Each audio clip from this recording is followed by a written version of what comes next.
Hello friends, శుభోదయము. ఒక పిల్లవాడు తన తండ్రిని అడిగాడు, ఏమని? నాన్న, నాకు పెళ్లి చేయని. అంటే ఆ తండ్రి, నాయన, నీవు రెండు విషయాలు తెలుసుకొనిరా.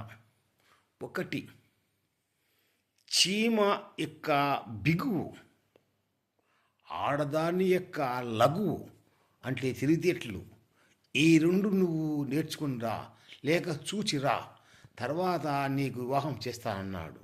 సరే అని ఆ పిల్లవాడు చాలా దూరం పోయాడు. ఒక చెట్టు కింద కూర్చొని ఆలోచన చేస్తూ ఉన్నాడు. ఆ సమయంలో చీమ పైనుంచి కిందికి దింకింది, కింద నుంచి పైకి పోతుంది. దాన్ని గమనిస్తున్నాడు. పైకి పోతుంది, మళ్ళీ కింద పడుతుంది, మళ్ళీ పైకి పోతుంది. చివరికి అతని మీద పడి అతన్ని గట్టిగా పట్టుకుంటానే దాన్ని లాగితే అది విడిచిపెట్టలేదు. చివరికి అది నడుము పోయింది, కానీ చీమ మాత్రము ఆ పట్టును వదలలేదు. అప్పుడు అనుకున్నాడు, ఓహో, చీమ దగ్గర ఇంత పట్టు ఉందా అని అనుకున్నాడు. సరే అని అక్కడి నుంచి నడుచుకుంటూ వేరే పల్లెకు పోయాడు. ఆ పల్లెకు పోతే అక్కడ ఆ ఊర్లో ఉన్నటువంటి యొక్క పెద్ద షావుకారైనటువంటి ఒక స్త్రీ అందరితో పాటి ఆమె కూడా కోనేరు కుండీలకు వచ్చింది. ఆ కోనేరు కాడ కూర్చున్నాడు మనవాడు. పోయి అక్కడ కోనేరు కాడ నీళ్ళు పట్టుకుని ఆమె వస్తూ ఇతను చూసింది. ఏమిటి ఇతను అమాయకుడు ఇలా కూర్చున్నాడే అని.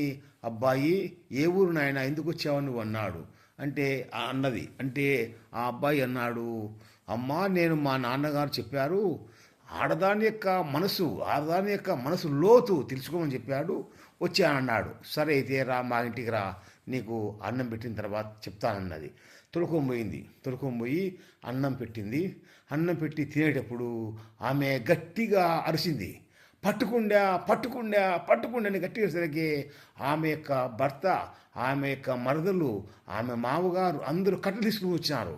వస్తానే ఈ పిల్లవాడు అన్నం తినేవాడు నోట్లో ముద్ద పెట్టుకుని అట్లే నోటు తెరిచి భయపడ్డాడు. అట్లే ఉన్నాడు.